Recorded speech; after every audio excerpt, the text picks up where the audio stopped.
大家好啦，歡迎大家今日嚟到呢個移民日本嘅重點說明會啦，我就叫 Eric 嘅。咁我哋嚟緊落嚟啦，會講緊住宅啊、教育啊或者簽證之類嘅事啦。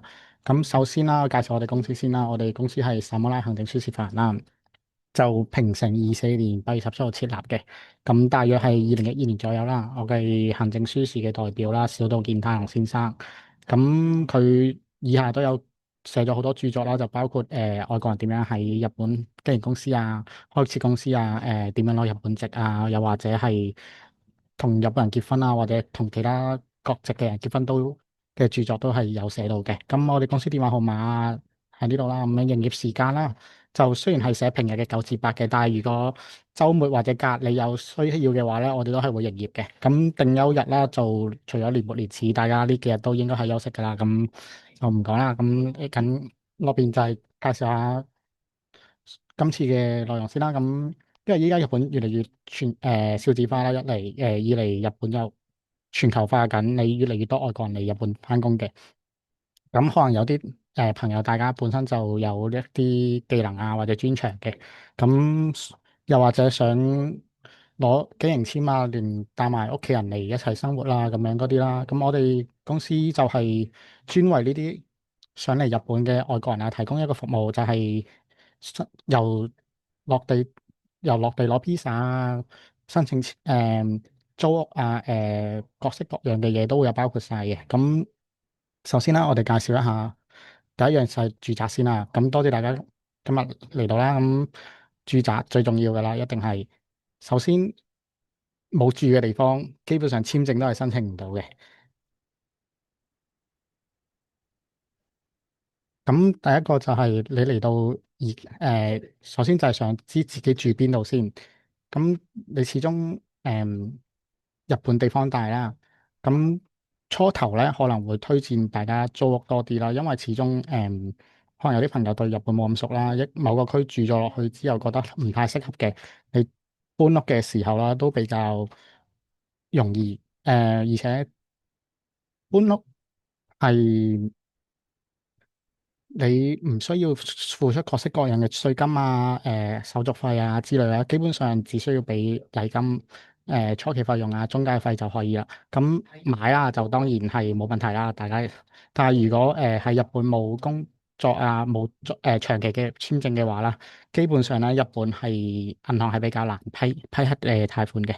咁然後當然啦，mansion 即係所謂香港嘅大廈啦，咁費用都比較高啦。除咗大家知道嘅管理費之外啦，咁日本仲會多咗一個修葺費嘅。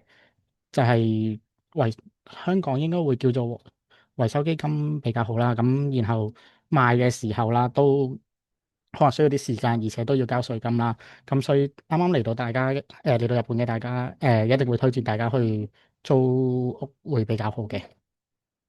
咁嚟緊就係揾屋嘅重點啦。咁首先啦，我哋公司就係有合作嘅房地產公司嘅，可以幫你哋去揾屋，提供啲中文支持啊咁樣。因為可能有啲朋友日文冇咁好啊咁樣，日文嘅文件可能唔太了解個內容啊，始終文件一簽落去就好大法律責任嘅。咁我哋公司就可以提供呢類型嘅服務啦。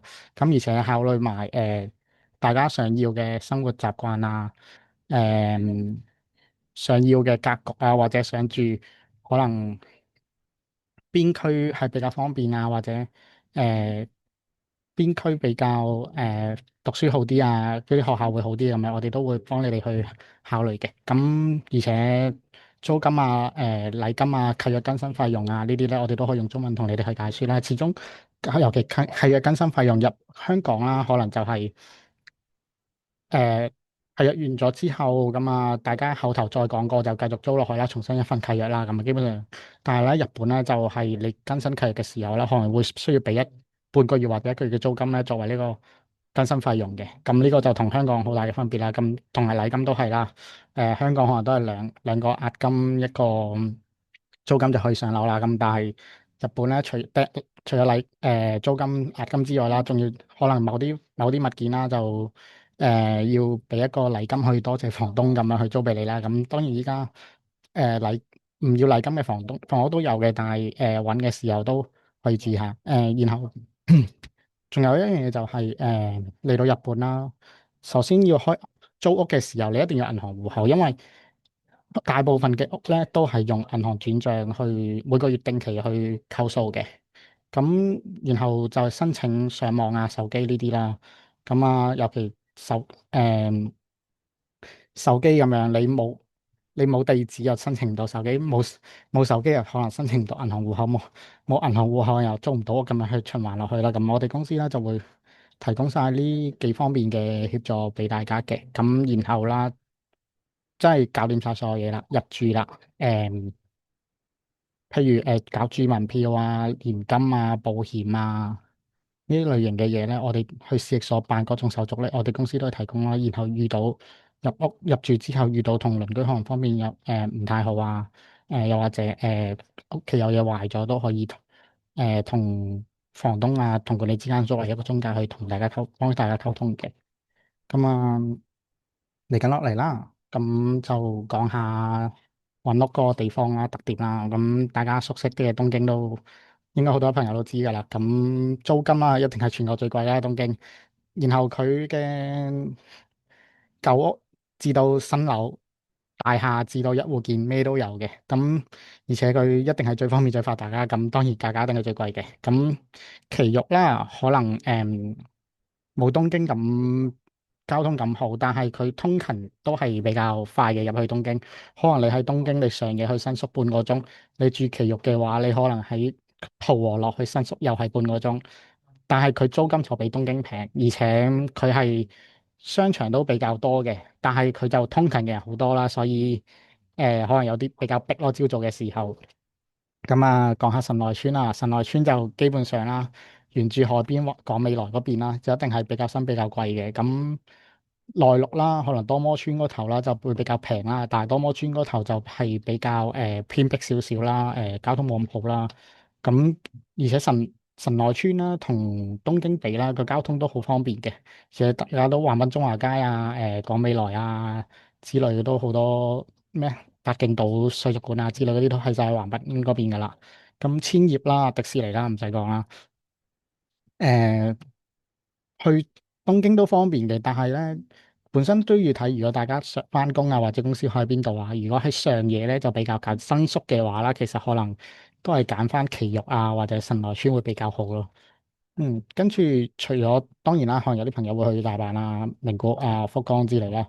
咁大阪都係大家好熟噶啦，我相信好多朋友都都係大阪啦，就同東京有少少唔同嘅就係啦，可能梅田同埋南波咧，會啲中心嗰啲區域就一定係高啲噶啦。咁但係偏遠少少，可能去到咩誒近機場附近嗰邊啊，又或者去到神戶或者京都同埋大阪之間咧，可能就會平好多啦，同埋通勤都冇咁多人啦咁樣。然後愛知啦，愛知就基本上係一個比較工業城市 feel 啲嘅。同大阪東京比咧，房租都係好平好多嘅。咁但係啦，工作嘅類型啦，可能就會比較少啲。特別係如果可能 IT 啊、金融方面嗰啲啦，可能就東京大阪就比較好啲咯。愛知縣就係豐田市咁樣整車啊、機械工程嗰啲可能會比較好啦。咁福岡啦，誒、福岡基本上啦，就雖然本來係比較少人嘅，但係因為依家啦，東京大阪開始飽和啊，啲日本人咧都會揀翻去福岡呢啲城市。始終福岡之前佢都有做過啲 IT 計劃嘅計劃啦，即係引入啲 IT 公司啦，可能 IT 公司會比較多，同埋福岡係比較近韓國啦，基本上遊客咧就同東京大阪完全唔同嘅。東京大阪就咩人都有，福岡咧就基本上係街上面見到嘅都係韓國人比較多啦。咁而且佢租金都係低啦，房地產都暫時係比較平嘅，但係佢都慢慢開始升緊㗎啦。咁因為始終越嚟越多人啦，咁北海道啦，咁北海道基本上最大嘅城市一定係札幌嗰啲啦，札幌啊、札幌啊呢啲啦。咁通常咧，佢就係市中心一定越嚟越高，呢個每個城市都係噶啦。但係咧，佢就係天氣比較凍啊，可能大家水電煤價都比較高啲啦，咁樣啦。咁啊，喺日本揾屋啦，基本上大家可能一個人啊、兩個人、三個人嗰啲完全係唔同嘅。咁揾屋嘅首先個類型啦，然後就去問不動產公司啊。但係可能有時啲朋友喺學嘅時候啦，都要。唔係間間公司都對應到啊，因為始終日本嘅都係會即時你同佢問完之後啊，佢就會帶你去睇樓啊、成啊咁樣。海外嘅唔係間間，而且唔係每間公司都識講中文啊，可能有時隔住個海係比較難簽約租啊咁樣。咁可能可以考慮一啲喺海外都可以睇約啊，或者識中文嘅公司啊咁樣。咁首先你揾咗屋之後啦，咁樣。然後去參觀啦，可能依家有時即使唔係現地嚟都可以嘅，譬如開 cam 睇啊，online 咁睇啦，但係始終有時都係冇咁好嘅 online 咁睇，因為你周圍嘅環境係睇唔到啊嘛。咁有時都可以推薦大家首先嚟到住一個月啲短期啊、share house 啊之類嗰啲都可以啦。咁當然多人嘅家庭就冇辦法啦，可能有時咁揾咗屋之後啦，就去報名啦。佢嘅流程係。首先，房東同埋一個或者管理公司咧，會去進行審查啦，覺得你嘅個人條件啊、經濟能力啊合唔合乎佢嘅要求啦。OK 嘅時候啦，咁日本通常咧會需要一個連帶保證人嘅，咁但係誒通常連帶保證人一定係日本人啦，但係問題係有時呢個冇可能揾得到啊嘛，因為通常都冇人會幫人做保證人嘅時候，咁呢個時候點算咧？咁日本咧就會有一個保證公司咁嘅嘢去代替呢個連帶保證人，只要可能俾翻1萬yen、萬5yen咁樣再一年啦，佢就幫你做呢個連帶保證人啦，然後保證公司個審查過之後啦，咁就可以同房東簽約啊，然後交鎖匙就可以入住啦。咁嚟緊啦，就係講下教育啦。咁日本啊，學校都係同周圍好多國家都差唔多噶啦。咁都係公立、私立同國際學校啦。咁呢啲大家都應該有啲了解嘅。咁講下佢哋分別啦。公立同私立咧，基本上上堂咧一定係用日文嘅。咁入私立嘅話咧，入學嘅考試係通常會要考試啦。而且咧，考試可能係要用日文嘅。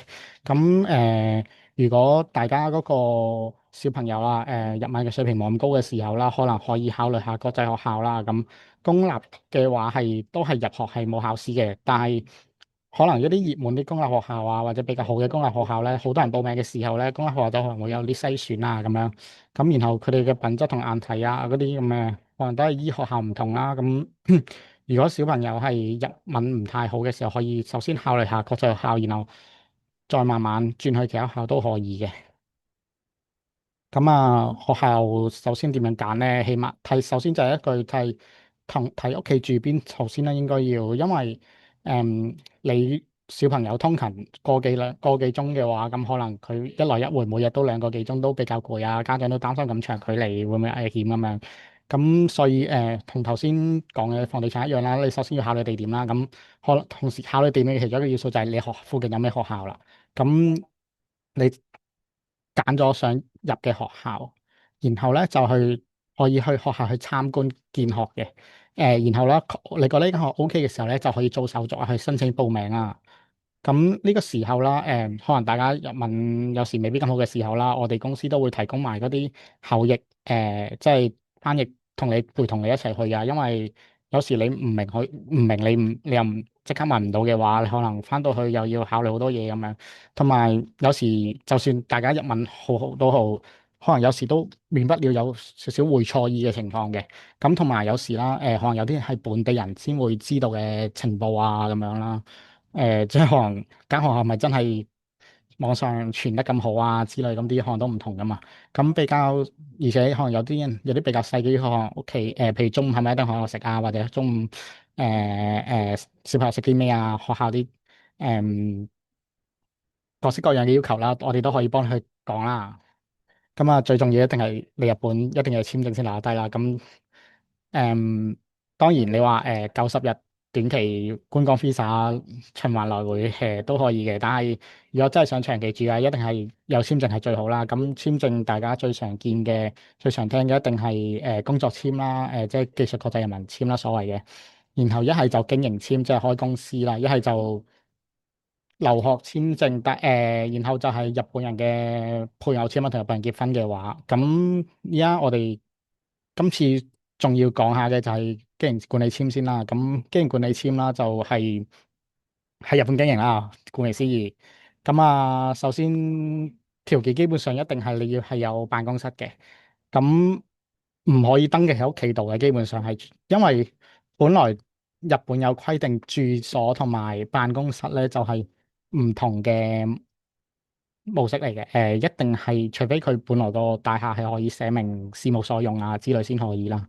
咁如果本身大家係做經營開公司嘅，又或者係喺啲公司度做管理層嘅話啦，申請嘅時候啦係有一定嘅優勢嘅。咁而且管理簽最重要一樣嘢就係可以帶埋屋企人過嚟，但係當然父母就係冇辦法嘅呢個。父母呢個就係有另外嘅簽證可以問下。咁根據你開嘅公司規模啦，要嘅文件都可能唔同啦。咁首先講下佢條件先啦。咁首先公司一定要開喺日本啦，因為日本嘅需要登記法啦，規定啦，你喺日本成立嘅法人咧，一定要喺日本登記嘅。咁第二個條件就係資本金500萬，或者兩名以上嘅員工啦。兩名以上員工，我相信大家可能都未必會做嘅，因為始終你啱啱開始經營嘅話，你就請兩個員工，你開支係比較大啦。咁大部分人都會選擇前面嘅500萬日圓啦。咁500萬日圓係唔係純粹話500萬日圓抌出嚟就唔喐得嘅？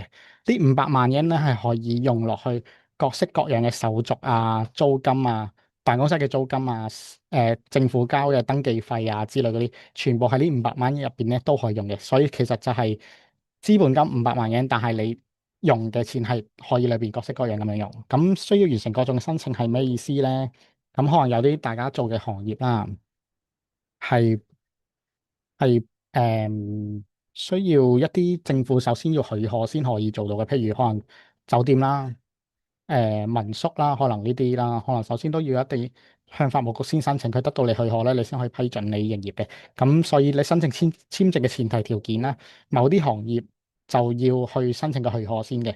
咁呢個所以呢個大家諗住攞經營簽證去經營咩行業嘅時候咧，都要先考慮清楚啦。咁然後最重要嘅就係事業計劃書，去證明你公司有穩定同持續啦。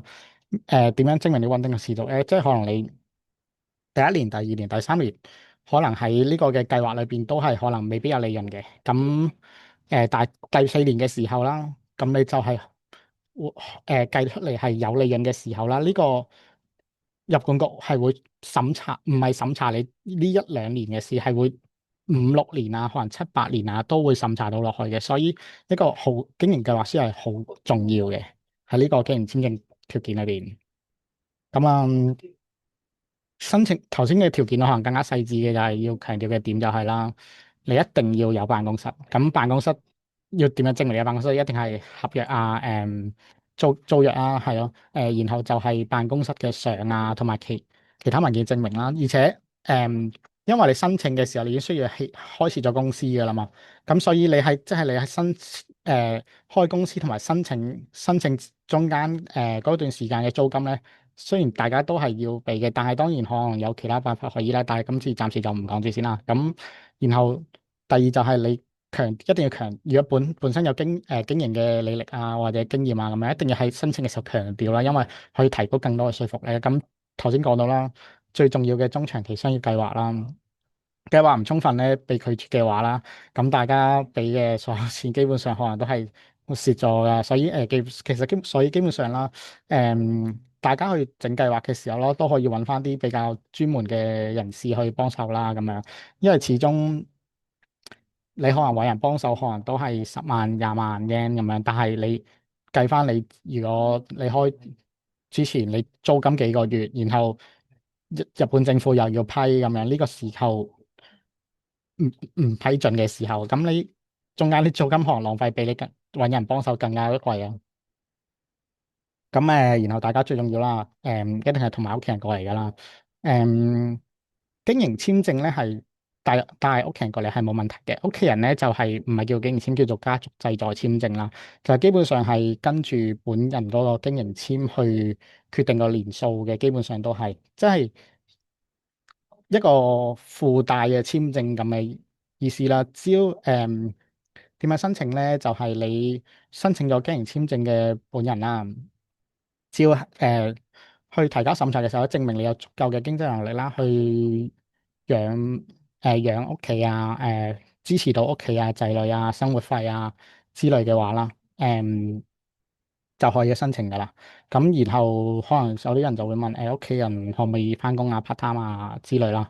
咁基本上啦，家族製作簽證可以咯，叫做資格外活動許可嘅進去嘅。咁只要有呢個資格外活動許可進去啦，你就可以每個星期28小時以內就可以工作啦。咁當然某種類型嘅工作係唔可以啦。咁呢度唔暫時講唔講住先啦。咁而且啦，頭先講到啦，你經營計劃啦，經營計劃如果寫得唔好嘅話，佢覺得你日本覺得你個經營計劃寫得唔好，覺得你唔會有盈利啊之類嘅話啦，可能都會影響到屋企人嘅簽證啦。所以經營計劃係一定超級重要嘅事，喺一個經營管理簽裏邊。咁最後啦，我哋公司會提供啲咩支援咧？咁首先住宅方面啦，我哋同公司啦會同一啲有用中文嘅房地產合作嘅，我哋會提供所有支持啦，咁樣。教育都可以頭先講過啦，陪你哋去睇各式各樣嘅學校啊，或同埋帶埋你後日啊，即時幫你翻譯都好啦。咁簽證我哋都會幫你可以提供埋支援啦。經營簽、管理簽啊、教育製作簽嘅獲得啊，頭先講過嘅最重要嘅事業計劃書啦，一定係。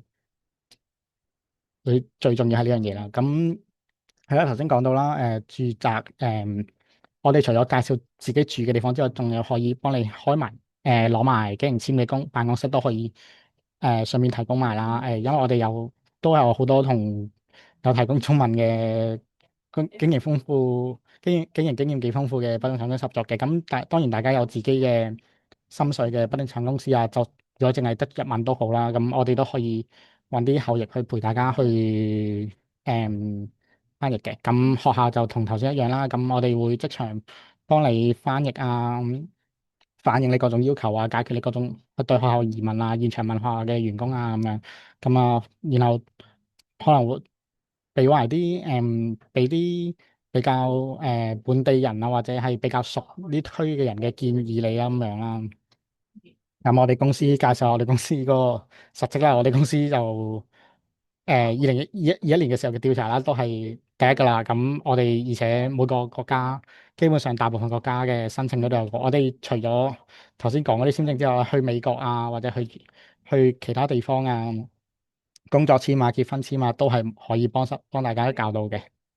所以咁可能大家就係聽完呢少少，可能基本上都好多疑問嘅。咁冇問題嘅。大家可以考慮下先，然後將自己有嘅疑問整理一下，然後可以利用下我哋嘅免費諮詢嘅熱線嘅。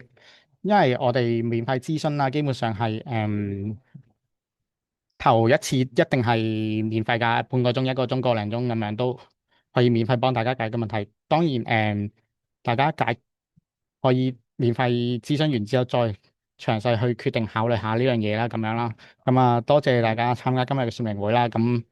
相信大家一定有好多疑問㗎啦。但係啦，都係嗰句，有時有啲專業嘅事都係需要交翻俾啲專業嘅人會做會好啲嘅。歡迎大家隨時同我哋聯繫啦。多謝大家。